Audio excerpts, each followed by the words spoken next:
বন্ধুরা, সবাইকে স্বাগত। সিম্পল ফুড অ্যান্ড ট্রাভেলে আজকে তৈরি করে দেখাবো মাছের তেলের চচ্চড়ি। ভিডিওটা স্কিপ না করে সম্পূর্ণ দেখার অনুরোধ রইল। চলুন ভিডিওটা শুরু করা যাক। প্রথমে মাছের তেলটা ধুয়ে পরিষ্কার করে রেখে দিয়েছি, আর এদিকে কড়ার মধ্যে দিয়ে দিচ্ছি পরিমাণ মতন সর্ষের তেল। তেলটা একটু ভালো করে গরম করে নেব। এবার মাছের তেলটা দিয়ে দিলাম, দিয়ে এর মধ্যে পরিমাণ মতন নুন আর হলুদ দিয়ে একটু ভালো করে উল্টে পাল্টে নাড়াচাড়া করে নেব। আপনারা যারা চ্যানেলে নতুন ভিডিও দেখছেন অবশ্যই চ্যানেলটি সাবস্ক্রাইব করে দেবেন, পাশে থাকা বেল আইকনেও ক্লিক করে দেবেন যাতে সবার আগে আপনার কাছে নিত্য নতুন ভিডিও নোটিফিকেশান গিয়ে পৌঁছায়।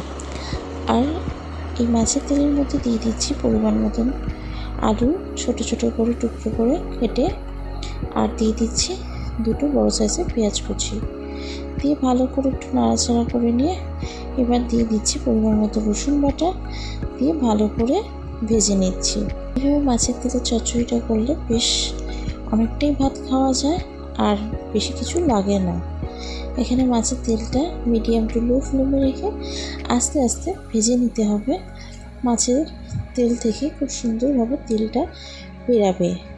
এবার এর মধ্যে দিয়ে দিচ্ছি ছোটো ছোটো টুকরো করে কেটে রাখা বেগুন দিয়ে ভালো করে একটু নাড়াচাড়া করে নিচ্ছি। আপনারা কে কোথা থেকে ভিডিওটা দেখছেন অবশ্যই কমেন্ট করে জানাবেন। এখানে মাছের তেলটা অনেকটাই ভাজা হয়ে গেছে, আরও বেশ কিছুক্ষণ লাগবে। এইভাবে আলু বেগুন দিয়ে মাছের তেলের চচ্চড়ি করে অবশ্যই কমেন্ট করে জানাবেন। আপনারা যারা চ্যানেলটি সাবস্ক্রাইব করেছেন তাদেরকেও অসংখ্য অসংখ্য ধন্যবাদ।